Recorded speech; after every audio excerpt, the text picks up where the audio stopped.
Everyone in the mobile world now acknowledges the importance of industrial design as a competitive advantage. For a product to command a premium price, it has to look premium first. Samsung today arguably is the leader when it comes to making beautiful looking phones. But back in the day, almost 8 years to be exact, Sony was in fact ahead of Samsung in the design department. When Samsung was using plastic on their flagship phones, Sony was releasing beautiful glass metal phones instead. The Sony Xperia Z Ultra launched in 2013 is in my opinion the best looking Sony phone ever made. The handset was huge, measuring at 6.4 inches. While calling a 6.4-inch handset huge may seem ridiculous now, but back in the day people had a different mindset about display sizes that were acceptable on a device that's designed to sit in your pocket. The device was also crazy thin at just 6.5mm, and you could use any ordinary pen or pencil as a stylus. Also, it offered water resistance when offering the feature wasn't even the norm.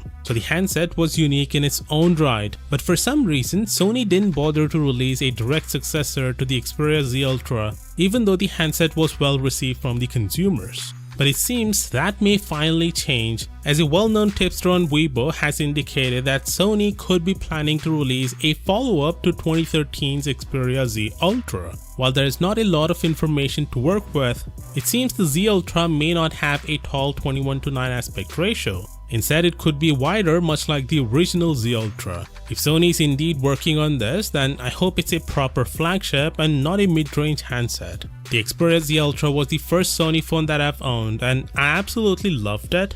But the phone cracked in my pants pocket that wasn't meant to hold a cell phone just 2 months after I got the phone. So looking forward to what Sony has to offer with its successor.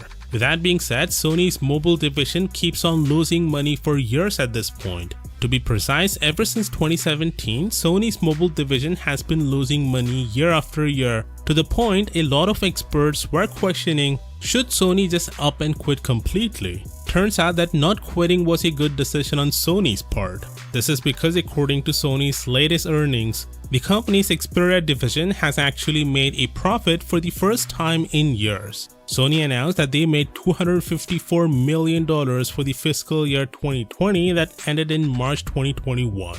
That's the first time since 2017 that Sony hasn't lost money through selling phones. Interestingly, Sony actually sold fewer phones this time, as you can see from the chart. But despite that, Sony made profits simply because they increased the average selling price of their phones by selling more flagships, and they also cut the cost for producing and selling those phones. So unlike LG, Sony isn't ready to give up just yet. And that's great news for the mobile industry, which keeps consolidating into just a handful of major brands. Of course, do consider subscribing for all the latest tech news, and as always, I'll see you tomorrow.